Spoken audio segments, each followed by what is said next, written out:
Aujourd'hui, 18 mai, on est dans un rucher. Je ne sais pas si vous voyez bien, il y a des ruches qui sont à 2 étages, d'autres qui sont à 3 étages et d'autres qui sont à 1 étage. Donc, qu'est-ce qu'on fait aujourd'hui? Comment on détermine tout ça?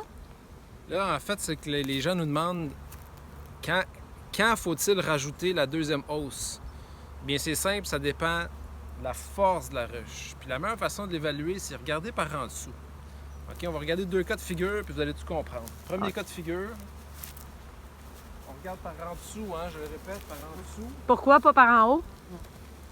Parce que par en haut, la chaleur de la colonie est là, les abeilles vont être sur tous les cadres, vous allez penser que vous avez une colonie de 10 cadres. D'accord. Mais si on regarde par en dessous, ici j'ai combien de cadres d'abeilles? 1, 2, 3, j'ai 4 cadres d'abeilles.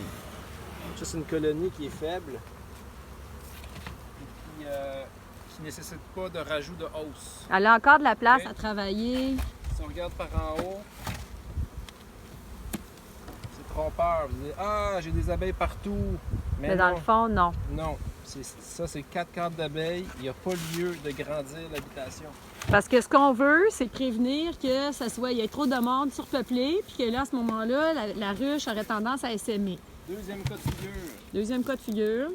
On regarde par en dessous toujours. Puis en même temps, ça vous permet d'évaluer la force. Donc ici, c'est 8 cadres plus, parce qu'il y a beaucoup de butineuses parties.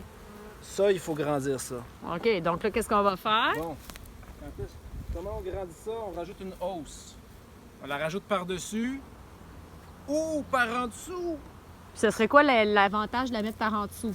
Donc, il a fait très froid au printemps 2020. Moi, j'ai grandi la plupart de mes colonies par en dessous. Donc, la chaleur de la grappe, hein, où le couvain se situe, restait ici au 2e étage. Ça refroidissait pas le couvain. Si je rajoute ma boîte par-dessus, le couvain, il risque, si la colonie est pas assez forte, le couvain, il risque de se refroidir puis d'être affecté par ça. D'accord. Voire de mourir, Est-ce que je mets une grille à reine entre mes 2 étages? si vous voulez. Mais c'est pas nécessaire. Vous pouvez laisser votre colonie se développer sur 2 hausses puis rabattre votre reine si vous voulez hiverner à une hausse dans le courant de juillet.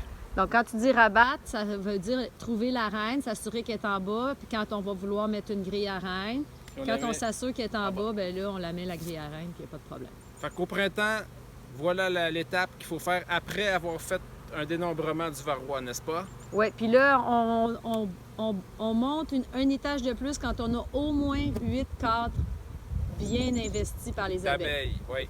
Exact. Par en dessous, évaluez par en dessous.